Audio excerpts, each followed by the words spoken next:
하나님의 말씀은 역대하 21장 2절에서 20절입니다. 역대하 21장 2절. 여호사밧의 아들 여호람의 아우들 아사랴와 여히엘과 스가랴와 아사랴와 미가엘과 스바다는 다 유다왕 여호사밧의 아들들이라. 그의 아버지가 그들에게는 은금과 보물과 유다 견고한 성읍들을 선물로 꾸이 주었고 여호람은 장자이므로 왕위를 주었더니 여호람이 그의 아버지의 왕국을 다스리게 되어 세력을 얻은 후에 그의 모든 아우들과 이스라엘 방백들 중 몇 사람을 칼로 죽였더라. 여호람이 왕위에 오를 때 나이가 32세라 예루살렘에서 8년 동안 다스리니라. 그가 이스라엘 왕들의 길로 행하여 아합의 집과 같이 하였으니 이는 아합의 딸이 그의 아내가 되었음이라. 그가 여호와 보시기에 악을 행하였으나 여호와께서 다윗의 집을 멸하기를 절기하지 아니하셨으면 이전에 다윗과 더불어 언약을 세우시고 또 다윗과 그의 자손에게 항상 등불을 주겠다고 말씀하셨음이더라. 여호람 때에 에돔이 배반하여 유다의 지배에서 벗어나 자기 위에 왕을 세우므로 여호람이 지휘관들과 모든 병거를 거느리고 출정하였더니 밤에 일어나서 자기를 에워싼 에돔 사람과 그 병거의 지휘관들을 쳤더라. 이와 같이 에돔이 배반하여 유다의 지배에서 벗어났더니 오늘까지 그러하였으며 그때 림나도 배반하여 여호람의 지배하에서 벗어났으니 이는 그가 그들의 조상들의 하나님 여호와를 버렸음이더라. 여호람이 또 유다 여러 산에 산당을 세워 예루살렘 주민으로 음행하게 하고 또 유다를 미혹하게 하였으므로 선지자 엘리야가 여호람에게 글을 보내어 이르되 왕의 조상 다윗의 하나님 여호와께서 이같이 말씀하시기를 너가 너 아비 여호사밧의 길과 유다왕 아사의 길로 행하지 아니하고 오직 이스라엘 왕들의 길로 행하여 유다와 예루살렘 주민들이 음행하게 하기를 아합의 집이 음행하듯 하며 또 내 아비 집에서 너보다 착한 아우들을 죽였으니 여호와가 내 백성과 내 자녀들과 네 아내들과 네 모든 재물을 큰 재앙으로 치시리라. 또 너는 창자의 중병이 들고 그 병이 날로 종하여 창자가 빠져나오리라 하셨다 하였더라. 여호와께서 블레셋 사람들과 구스에서 가까운 아라비아 사람들의 마음을 격동시키사 여호람을 치게 하셨으므로 그들이 올라와서 유다를 침략하여 왕궁의 모든 재물과 그의 아들들과 아내들을 탈취하였으므로 막내 아들 여호아하스 외에는 한 아들도 남지 않았더라. 이 모든 일 후에 여호와께서 여호람을 치사 능히 고치지 못할 병이 그 창자에 들게 하셨으므로 여러 날 후 2년 만에 그의 창자가 그 병으로 말미암아 빠져나오매 그가 그 심한 병으로 죽으니 백성이 그들의 조상들에게 분양하던 것 같이 그에게 분양하지 아니하였으며 여호람이 32세에 즉위하고 예루살렘에서 8년 동안 다스리다가 아끼는 자 없이 세상을 떠났으며 무리가 그를 다윗성에 장사했으나 열왕의 묘실에는 두지 아니하였더라. 오 하나님 아버지 하늘을 감사합니다. 여호람 기사를 통하여 또한 여호사밧 기사를 통하여 이어지는 역대 왕들의 기사를 통하여 우리에게 말씀하시고자 하시는 하나님의 뜻을 바르게 깨닫도록 인도하여 주시옵소서. 우리가 깨닫는 것이 둔하고 우리가 항상 자기중심적이어서 하나님의 가르침보다는 우리의 생각으로 하나님의 뜻을 대신하고자 하는 것이 범죄 이후에 인간의 본성처럼 되었사오니 주의 성령께서 우리에게 내주하셔서 그 잘못된 본성을 바꾸어 진리로 알아듣는 진리의 백성 되게 하여 주실 줄 믿습니다. 우리 주 예수 그리스도의 이름으로 감사하며 기도드리옵나이다. 아멘.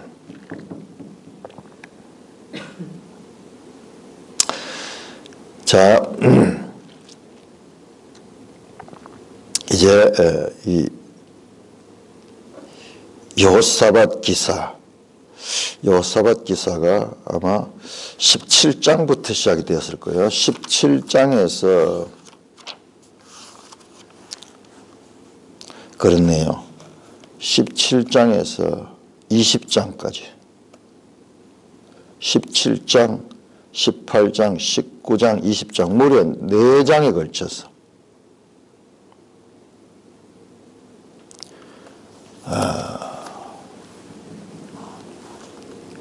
유다의 훌륭한 왕 여호사밧에 대한 기사를 그리고 있습니다. 제가 이제 힘주어서 계속 말씀드린 거, 여호사밧이 과연 훌륭한 왕인가?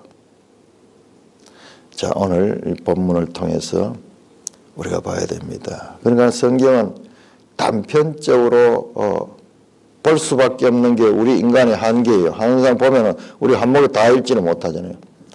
그럼에도 불구하고 우리는 숲과 나무를 동시에 볼 수 있는 그런 시야를 가지고 그래야지 바른 하나님의 뜻을 알 수가 있습니다. 계속 반복해서 말하지만 여호사밧같이 훌륭한 왕이 되었다. 여호사밧의 실수 그것만 제거하면은 온전할 수 있겠구나. 거의 이상적인 왕을 여호사밧을 모델로 생각하기 쉬운데 지금 역대기가 말씀하자는 그것이 아니에요. 여호사밧조차도 어찌할 수 없구나. 여호사밧조차도 어찌할 수 없구나. 여호사밧조차도 하나님의 은혜가 없이는 멸망할 수밖에 없구나. 그가 했던 그 선에도 불구하고 그 후손들의 모습이 어떻게 되는가 우리가 봐야 됩니다. 자, 21장, 22장은요, 유다 왕국의 암흑기입니다. 그 아버지가 훌륭한 유다의 왕이었지만은 그 아들과 손자들에 가서는 비참하고 오히려 하나님 없는 백성들보다 더 처절하고 더 어두운 흑암의 역사가 지배하며 현실적으로는 살육의 역사, 형제가 형제를 죽이고 그리고 어머니가 그 친척들을 죽이고 적군이 들어와서 유다 자손을 다 죽여버리는 피비린내 나는 유다 역사의 가장 어두운 시대가 여호사밧 사후에 곧 일어나게 된다는 말씀입니다. 다윗 왕조 자체가 완전히 씨가 말려버릴 듯한 그와 같은 재앙을 당하게 됩니다.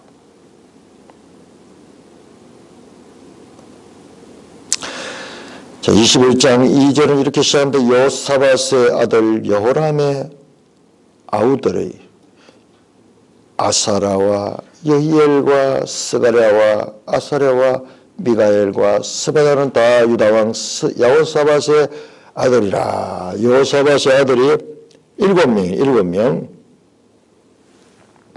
자, 왜 역대기 기자는 지금까지 하지 않던 그와 같은 표현하는가?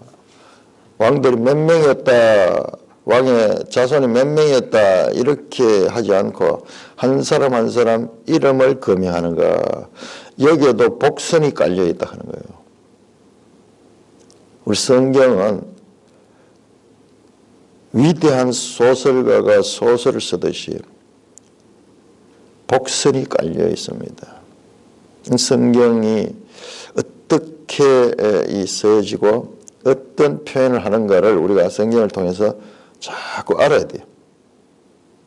사랑하는 사람은 그 사랑하는 사람의 취미와 습관과 기호와 그리고 이 모든 것들 알고 싶고 알아가듯이 마찬가지로 우리가 하나님의 백성들로서 하나님의 말씀을 사랑한다 그러면은 그냥 말로만 하나님 말씀을 믿습니다. 하나님 말씀 사랑한다. 그 하나님 말씀을 알아야 돼요.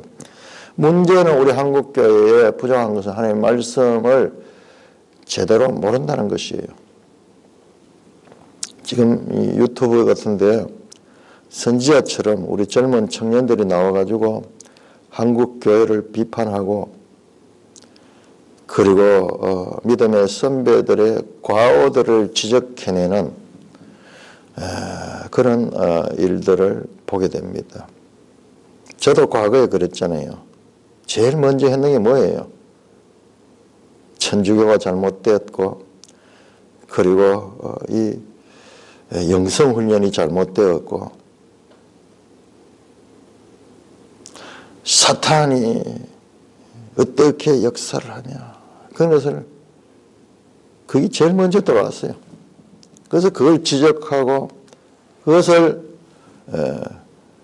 다니면서 여기저기서 전파하고 대학에서도 그렇게 가르쳤지만은 제가 지금은 그런 이야기를 하지 않는 것은 제가 했던 이야기가 틀려서 그런 것이 아니라 제가 그런 이야기를 할 때 그러면 하나님의 말씀을 나는 알고 있었느냐? 전혀 모르고 있었느냐? 그 젊은 시간에 남을 지적하고 남의 틀린 것을 비판하는 데 시간을 보내다 보면은 정작 자신이 의인인 줄 착각하게 되는 거예요. 그리고 정작 하나님의 말씀은 전혀 알지 못하는 거예요. 하나님의 말씀은 그냥 슬쩍슬쩍 감각적으로 읽고 깨달아지는 것처럼 그들은 착각하고 있는 거예요. 그렇지 않습니다. 하나님의 말씀을 연구하는 데는 풀타임이 거기에 써야 돼요. 그걸 하다 보면은 남을 비판하고 지적할 만한 시간이 없어요. 하나님께서 그들을 통하여 잘못된 것을 지적하는 것은 그것도 하나님 뜻일 거예요. 그럼에도 불구하고 본인으로서는 불행한 거예요. 본인들도 그런 고백을 하고 그런 말을 하면서 상처를 받고 아프다. 그들은 그런 가운데서도요, 무엇을 모르냐 그러면 자신이 성경을 지금 잘 알고 있다고 생각하는 거예요. 마치 신천지 집단들이 자신들은 성경을 달통했다 그래요. 성경을 인상적으로 가볍게 읽고 그런 생각을 하는데 성경은 그런 책이 아니에요. 그 반대로. 그런 그 사람들이 성경을 가르치지 못하잖아요. 어제도 보니까 무슨 아가서를 하려고 하는데 이건 뒤로 미루고 우리 한국교회의 시급한 문제를 내가 지적해야 되겠다 그러면서 그런 이야기를 하는데 그 아가서를 제대로 설교하려고 그러면요 온 마음을 다해서 그게 집중해도 시간이 없어요. 그러니까 우선 이슈가 되고 우선 자극적이고 우선 사람들에게 흥미를 끌 수 있고 조회수를 올릴 수 있는 그런 일들을 추구하는데 지금 유튜브 시대에 엄청난 문제가 또 그와 같은 거예요. 데이비드 차라는 그 친구는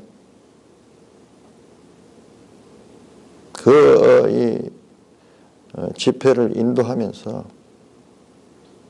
조회수가 수십만 회가 돼요. 조회수가 수십만 회가 되면은 뭐 그런 정도인가 이런 생각했다면 그게 아니에요. 엄청난 헌금들이 나온대요.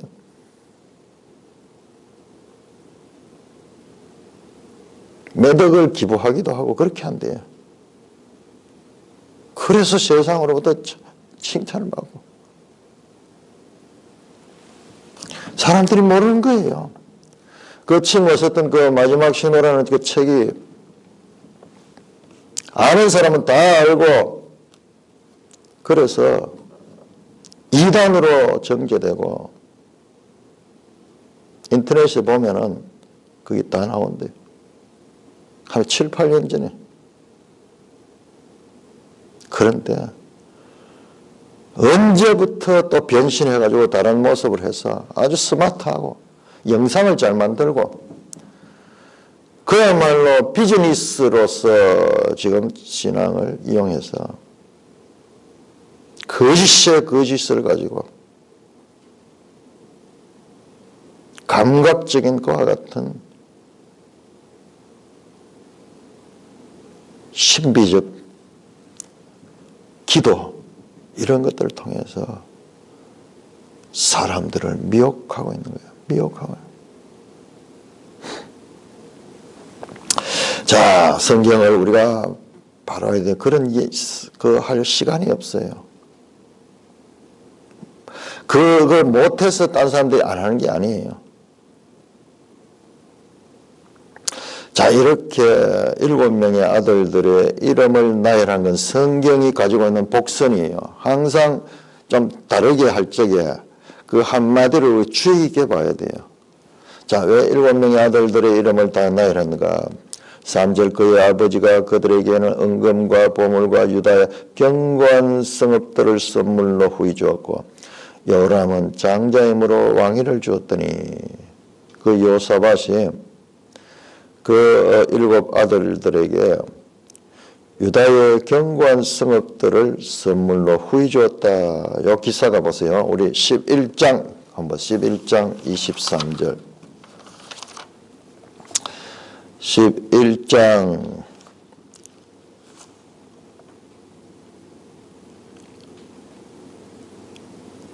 21절 23절 21절부터 23절까지 보면 르호보암의 이 자녀들에 대한 기사가 나오는데 르호보암은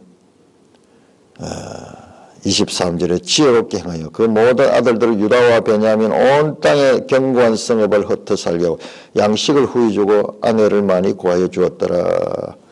유다 여러 지역의 자식들을 이렇게 배치를 해가지고 거기에서 후한 걸 줬다. 지금 보세요. 21장 3절에 지금 여호사밧이 똑같은 그의 아버지가 그들에게 은금과 보물과 유다의 견고한 성읍들을 선물로 후히 주었고 그래서 이 자녀들을 이 고대 국가에서 정략 결혼을 하고 그리고 반역을 방지하기 위해서 자식들을 많이 낳아가지고 그 자식들이 흩어져 가지고 통치하도록.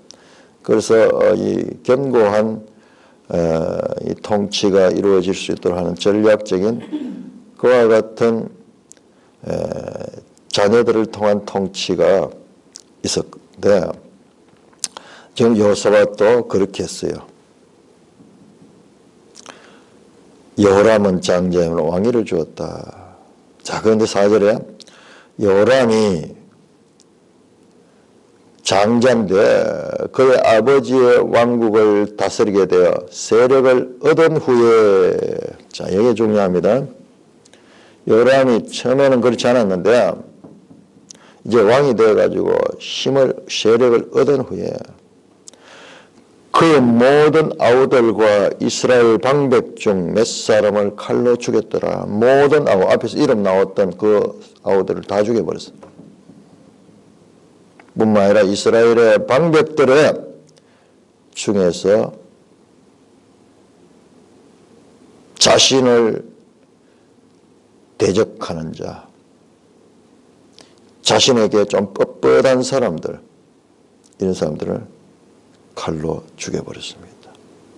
이게 어디에서?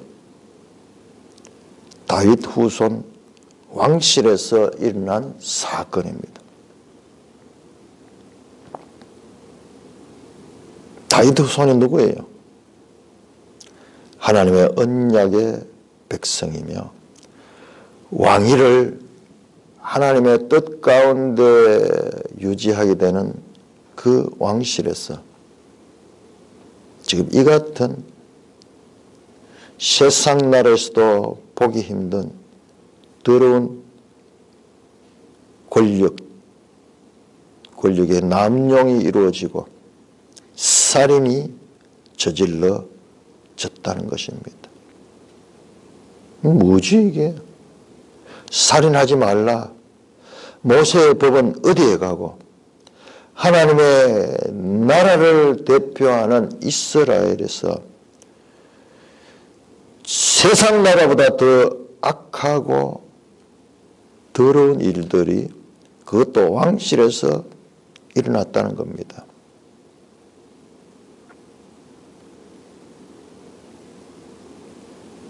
성경은 너무 담담하게 기록하고 있어요. 너무 담담하게 기록하고 있기 때문에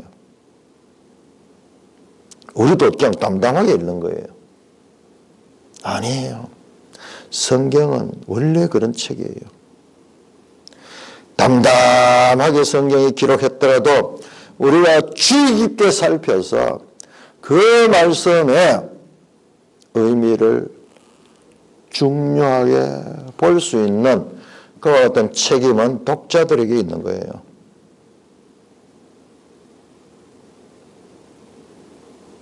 독자들의 생각의 힘을 요구하는 겁니다. 다른 책들과 다른 거예요. 생각의 근육을 길러서 성경을 읽어야 되지. 성경을 그냥 여기 뭐 간단하게 한 절로 기록되어 있으니까는 뭐 그냥 대수롭지 않게 우리 글로 볼 때 그렇게 보는 거예요. 이게 실제로 한번 생각해요. 실제로 왕위를 이어가야 될 다윗 후손들이 다 죽어버리고 지금 자신만 왕이 되어 있는 거예요. 언제 그것도 세력을 권력을 가지니까는 이와 같은 폭군 중의 폭군의 역할을 합니다.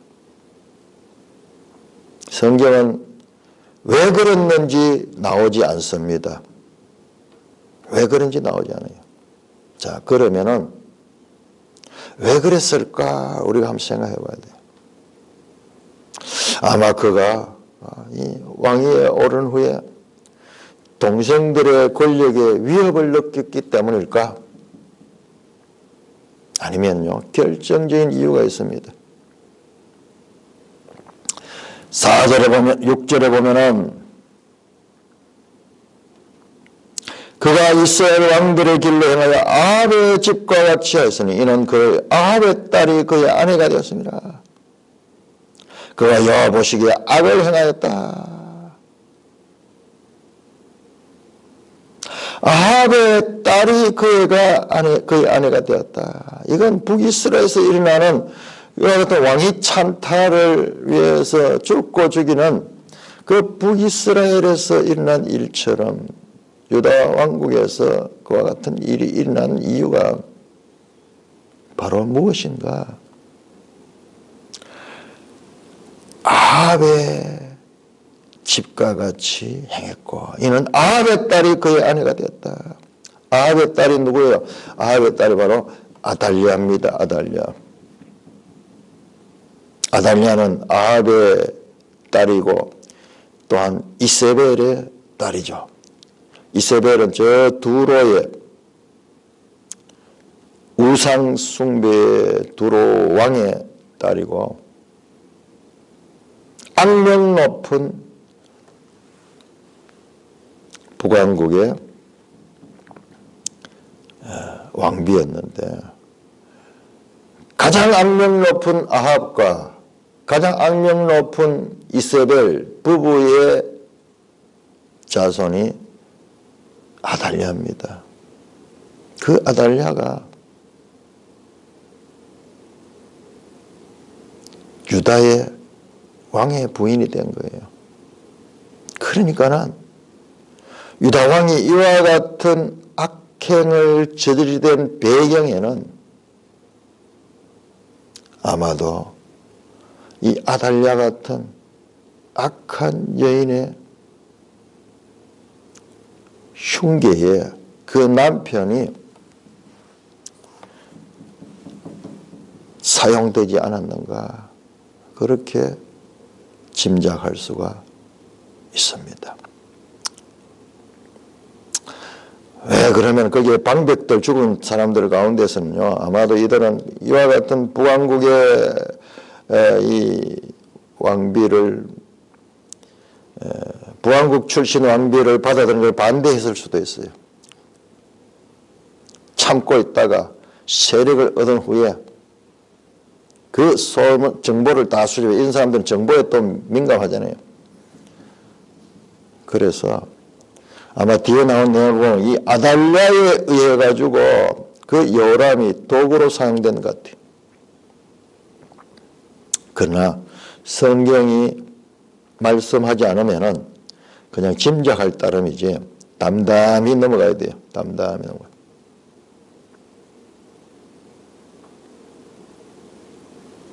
요람이 왕위에 오를 때 5절입니다. 나이가 32세고 예루살렘에서 8년 동안 다스렸습니다. 그가 이스라엘 왕들의 길로 행하여, 자 여기서 이스라엘 왕들은 북왕국을 가리킵니다. 아합의 집과 같이 되었다. 이는 아합의 딸이 그의 아내가 되었습니다. 그가 여호와 보시기에 악을 행하였다. 이렇게 돼버렸어요. 왜 이렇게 이런 일이 일어났습니까? 바로 여호사밧의 실수가 가져온 결과입니다. 선지자들의 만류에도 불구하고 북왕국과의 혼인관계 그리고 교류를 어떤 면에서 그런 우리가 원래 남과 북이 한 나라였으니까는 통일하자, 평화 통일을 원했을 수도 있어요. 오늘날과 똑같아요. 그러나 하나님의 뜻이 아니면은 인간의 생각으로 통일을 추구한 결과 통일이 아니라 멸망이 유다 왕조가 멸망할 지경에 이르게 되는 것을 우리는 볼 수가 있습니다. 이 참 지금부터 약 2900년 전 저 팔레스타인에서 일어난 사건인데 오늘날 대한민국과 어찌 그리 닮았는지 모르겠어요. 남과 북이 평화를 강조하던 그 왕이 결과가 어떻게 되는가? 교류한 결과가 어떻게 되는가? 둘 다 망합니다. 지금 북쪽의 이 왕조는 누구냐? 오므리 왕조, 오므리 왕조.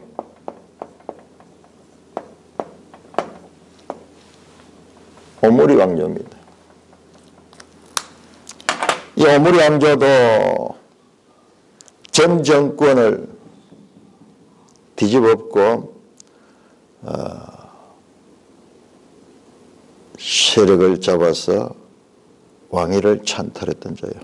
이제 뒤에 나오겠지만은 이 오므리 왕조도 이제 이 시대에 망하게 됩니다. 잘못된 여호사밧의 판단의 결과는 그 후손대에 있어서 남왕국이나 북왕국 둘 다 망하는 그와 같은 위기로 빠뜨리는데 그가 원인을 제공했다는 거예요. 그럼 이 내용과 연결해서 보지 않는 여호사밧 기사에서 우리가 실수를 하는 거예요. 우리가 실수를 하는 거예요.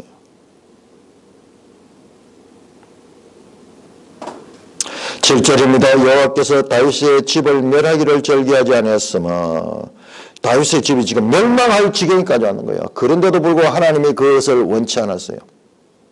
왜? 이전에 다윗과 더불어 언약을 세우시고 또 다윗과 그의 자손에게 항상 등불을 주겠다고 말씀하셨습니다. 왜 하나님께서 이 다윗 가문을 멸하기를 원치 않았는가? 바로 언약 때문, 언약. 다윗 언약 때문입니다. 다윗과 그의 자손에게 항상 등불을 주겠다고 말씀하신 하나님이 말씀하신 하나님의 언약 때문에 지금 다윗 집은 망하고 있지 않지 여호사밧 때문에도 아니고 오히려 여호사밧 때문에 지금 나라가 망하게 된 거예요. 원인을 따지면. 자, 우리가 성경이 지금 말씀하고자 하는 것을 잘 봐야 됩니다. 역대하를 통해서 하나님이 말씀하시는 하나님의 언약입니다. 언약. 왕들이 잘하고 잘못하고 문제가 아니고 하나님의 신실하신 언약 때문에 메리트.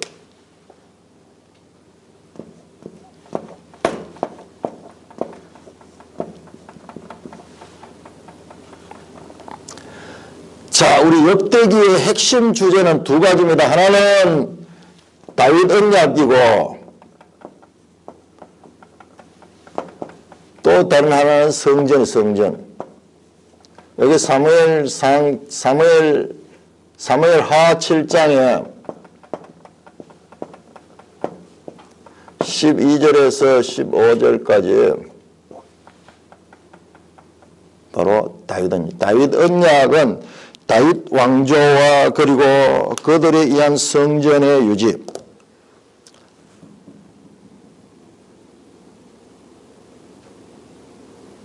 제가 어제 말을 하는데 제 말에 오해를 사람들이 많이 할 수 있는 게 바로 그 부분이에요. 지금 입을 이야기하고자 하는 거예요. 여호사밧이 아니고 요시야도 아니고 히스기야도 아니에요. 우리는 믿음의 사람 히스기야. 오늘 우리가 한번 이 히스기야 기사도 제대로 보자고요. 지금까지 우리가 얼마나 잘못 봐왔는가.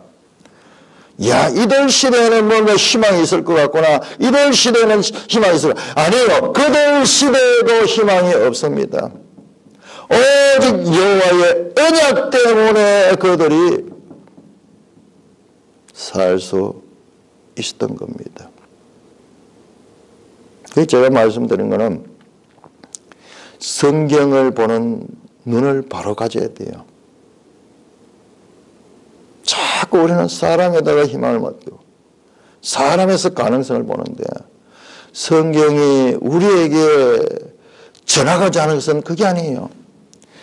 율법이 육신으로 말미암아 할 수 없는 그것을 하나님은 하신다. 사람으로서는 할 수 없다.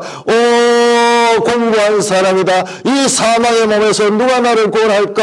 아무도 없구나. 이런 절망 가운데서 오직 하나님이 오셔서 성령으로 우리를 구원해 주시고 우리에게 빛으로 나갈 수 있겠다. 이 구절을 보세요. 이 여호사밧의 기도 보세요. 끝이 뭐냐? 무능한 유다 백성을 고백해야 됩니다. 전능하신 하나님을 고백하고 사람은 무능하구나, 사람은 할 수 없구나, 이것을 제대로 기도했을 적에 하나님께서 응답해 주신 거예요. 그런데 우리가 지금 그걸 지금 모르는 거 자꾸 사람에다 기대를 거는 거예요. 야, 여호사밧이 훌륭했구나. 여호사밧이.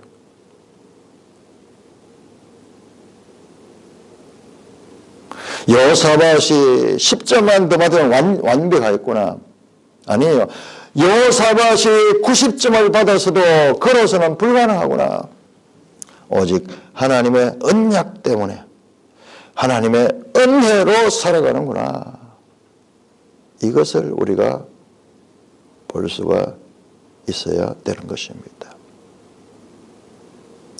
전능하신 하나님을 고백하기 위해서는 무능한 사람의 자리를 고백할 수 있어야 돼요. 사람은 할 수 없구나. 무능하구나. 하나님만이 전능하구나. 하나님이 우리와 함께 하실 적에, 하나님이 우리와 함께 하실 적에 이방인을 몰아내고 땅을 주셨고, 그리고 하나님이 우리가 하나님의 약속을 불순종했을 때 이방인들이 우리를 이 땅에서 쫓아내려 하는구나. 전능하신 하나님께서 무능한 유다 백성을 함께 하셔서 그 약속하신 대로 하나님의 뜻을 이루어 주시옵소서. 여호사밧의 기도는 바로 하나님의 뜻에 합당한 기도였습니다. 여호사밧 자신조차도 자신의 무능함을 하나님 앞에 고백했는데 우리는 지금 여호사밧의 유능함에 초점을 맞추고 아니에요.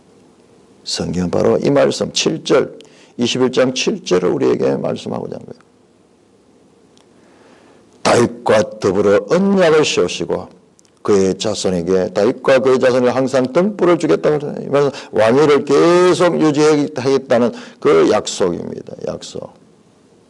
이게 바로 사무엘하 7장 역대상 7장에 나오던 그 말씀입니다. 그야말로 다윗 집이 멸망받아 마땅할 지금 죄악을 행하고 있는 거예요.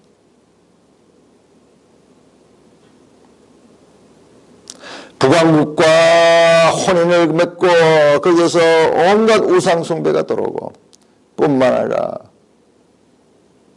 가족 간에 형제들을 다 죽여버리는 아니 이 폭군 네로가 이만큼 심했을까요? 우리 너무 이 중대한 사건을 너무 소홀히 보는 거예요. 이런 일이 세상에 어떻게 세력을 얻은 후에 어떻게 이런 일이 있을 수 있냐. 그야말로 절망적인 암흑의 시기가 유다 왕국에 하나님의 약속을 받은 왕국에 지금 일어나고 있습니다. 8절입니다. 여호람 때 에돔이 배반하여 유다의 집에서 벗어나서 자기의 왕을 세웠자 이와 같은 악한 일들을 행하니까 하나님께서 징계한 거예요. 그러니까 이 역대기는요 바로바로 나옵니다. 흑백으로 나타나요. 흑백으로. 자, 모델은 어떻게 되냐? 모델은 뭔가를 가르치고자 하는 그런 목적이 있기 때문에 분명해야 돼요. 분명해야 돼요. 그래서 불순종하고 악을 행하면 바로 잇따라 하나님의 징계가 사건을 통해서 나타납니다. 지도 168쪽을 보겠습니다. 에돔이 배반했다. 그렇다면 에돔이 이전에는 이 유다에 속해 있었던가? 168쪽 지도를 보시면은 다윗과 솔로몬 시대 이스라엘 왕국, 이 당시에 보니까 에돔, 모압, 암몬 다 여기 포함되어 있었네요.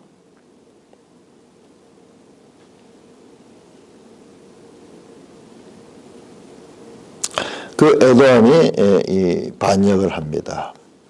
그러니까 앞에서도 우리가 에돔의 반역을 봤는데 모압과 암몬 자손들이 이 여호사밧을 치러 왔죠. 아버지 당대에. 그때 어떻게 됐는지 잠깐 이 국제적인 이 복잡한 관계를 우리가 지금 여기서 다 알 수가 없어요. 문제는 여호람 왕의 잘못에 대해 하나님의 징계가 따른다는 것입니다. 에돔이 배반해서 유다의 지배하에서 벗어나며 자기 위에 왕을 세웠다.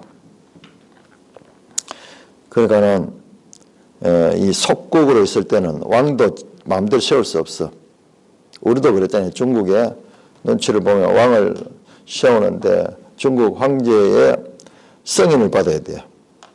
이 광해군 같은 사람이 이제 그 승인을 받지 못했던 것 같아요. 지금 그런 관계입니다.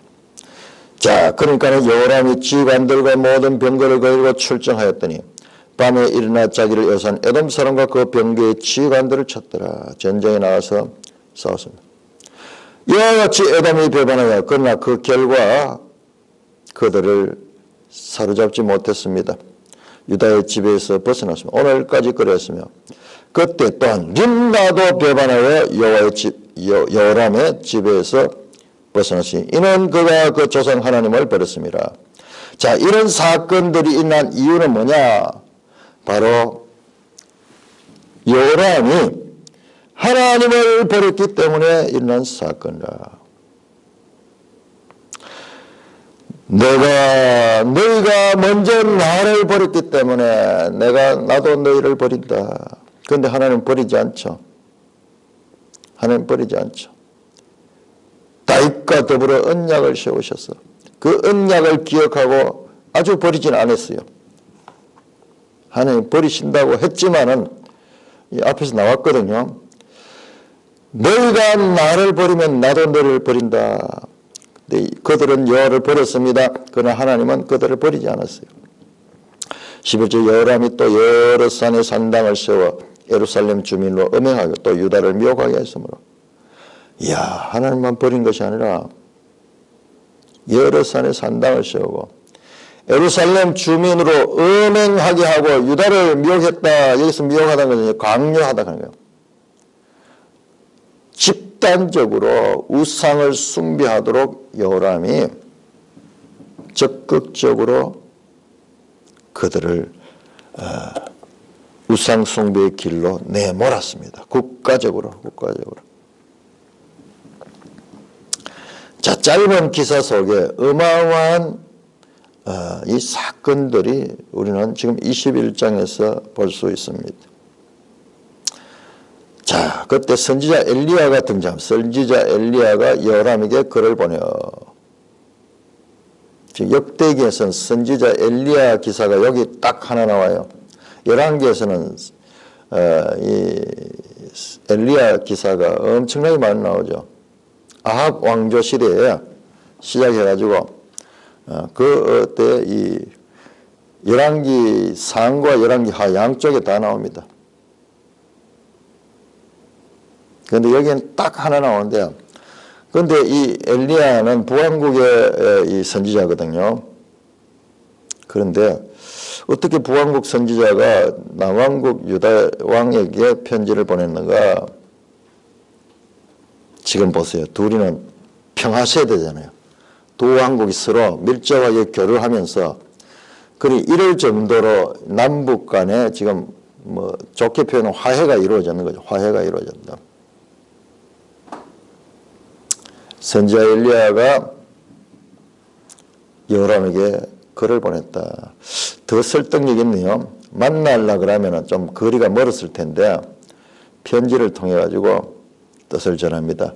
왕의 조상 다윗이 하나님 여호와께서 이같이 말씀하시기를 내가 네 아비 여호사밧의 길과 유다 왕 아사의 길로 행하지 아니하고 오직 이스라엘 왕들의 길로 행하여 유다와 예루살렘 주민을 음행하기를 아합의 집에 음행하듯이 또 네 아비의 집에서 너보다 착한 아우들을 죽였으니 여호와가 네 백성과 너의 백성과 너의 자녀들과 너의 아내들과 너의 모든 재물에 큰 재앙으로 치시리라. 또 너는 장차 창자의 중병이 들고 그 병이 날로 중하여 창자가 빠져나오리라 하셨다. 하나님 뜻을 전합니다.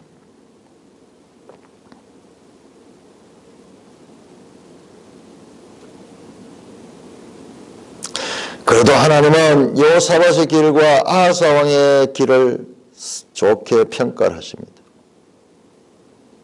하나님은 그래도 그들에게 은혜를 비추어서 그들의 과를 보지 않고 공을 보시니 하나님이 그렇게 보신다고 우리도 그렇게 봐서는 안 돼요. 여호사밧의 길과 유다왕 아하스의 길 하나님이 이렇게 보는 것은 긍휼로 봐요. 긍휼로. 여호사밧의 잘못 아하스의 잘못을 지적하지 않고 그들이 선한 일을 했던 것만 기억하며 여호람 왕이 이스라엘 왕들의 길로 행하고 아합의 집을 따라갔다. 그러니까는 우리가 지금 알 수 있는 것은 남유다가 북이스라엘에 의하여 장악이 되어버렸어요. 사상적으로도. 왕의 사상이 아합의 길에 북이스라엘의 왕들의 길을 가는 거예요. 그러니까 나오잖아요. 산당을 세우고 완전 불신, 하나님을 대적하는, 그리고 여호와를 버리는 그와 같은 악한 길로 접어들었다. 우리 남북하고 어떻게 이렇게 같은지 몰라요. 오늘 우리 기독교 안에도요, 좌파 사상을 가진 사람들 얼마나 많죠.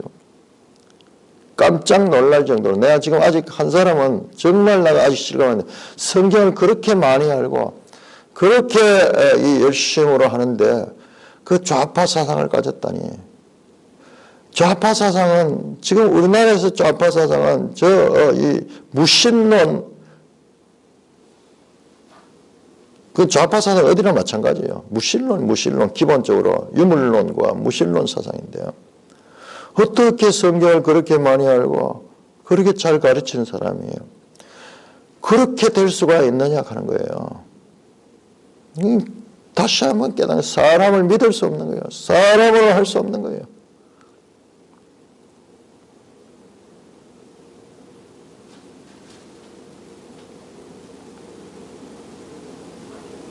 하나님은 유다왕 여호람의 악행을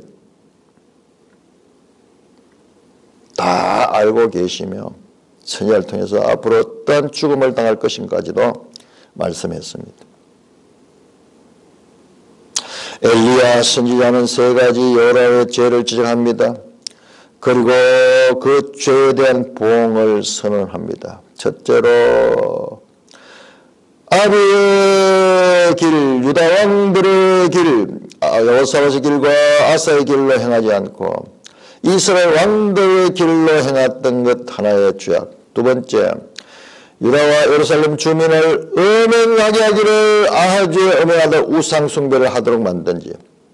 세 번째, 너보다 착한 아우들을 죽였던 형제 살해의 죄를 가지고 그에 대한 징벌로 하나님의 심판이 있을 것이다 선포합니다.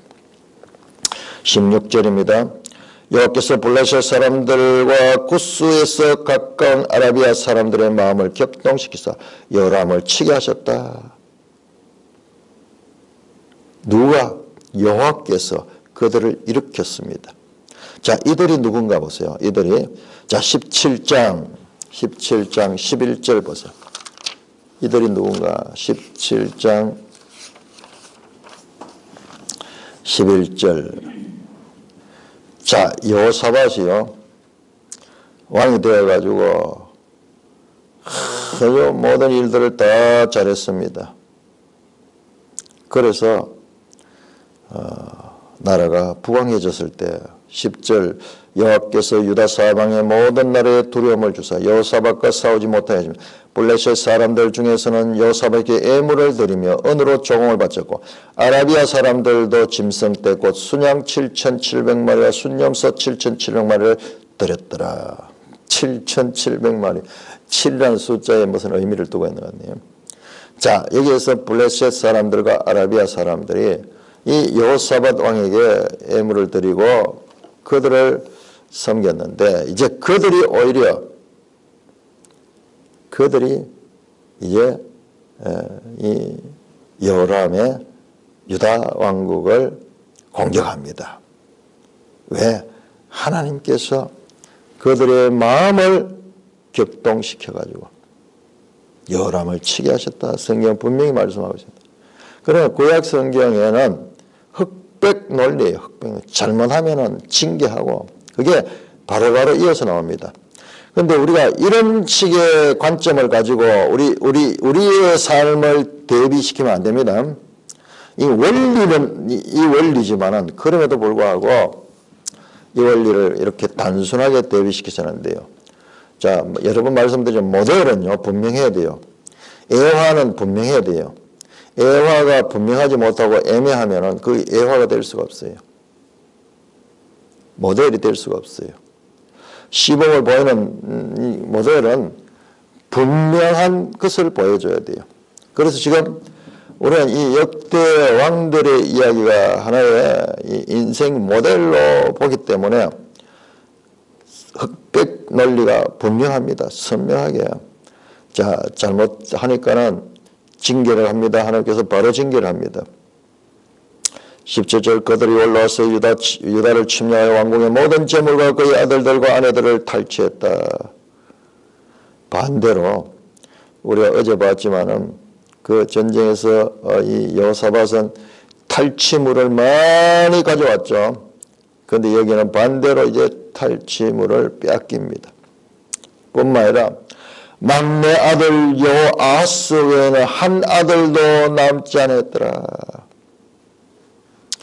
그 블레셋 사람들과 아라비아 사람들이 와가지고요.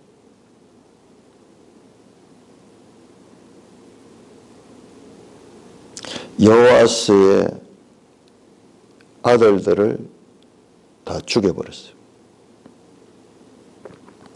막내 아들 하나 남기고 이 여호아하스가 여기 뒤에 나온 아하시아와 같은 인물이에요.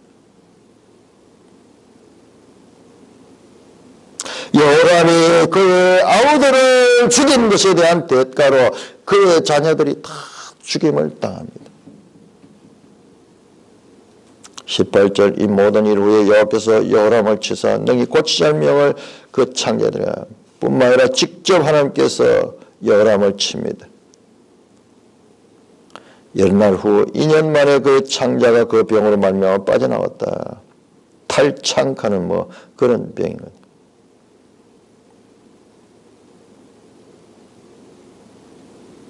그가 그 심한 병으로 죽었다. 아주 고통스럽게 죽음을 당합니다.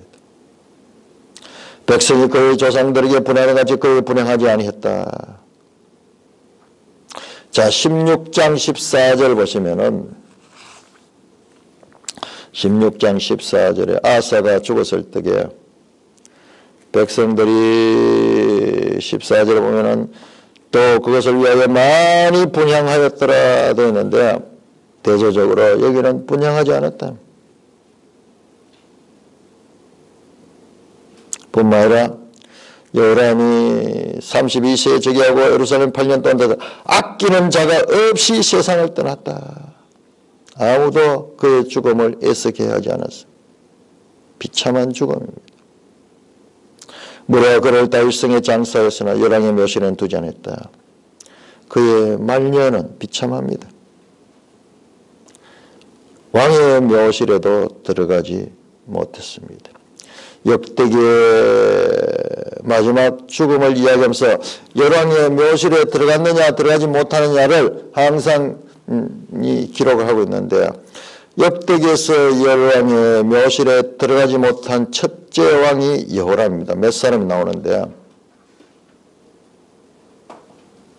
역대기 기자는 이런 점을 구체적으로 빨면 여호람의 통치 기간이 암흑 시대였음을 강조하고 있습니다.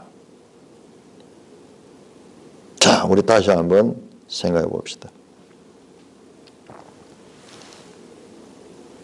잘못된 여호사밧의 북왕국과의 동맹관계 그리고 또한 혼인관계가 가져온 결과가 어떠한가?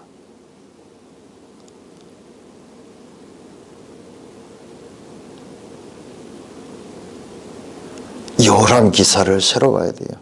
여호사밧 기사를. 여호사밧의 거의 완벽에 가까운 그 삶과 그 다음에 그 자손들에게 그가 끼친 그 영향이 얼마나 큰 악행으로 다가왔던가.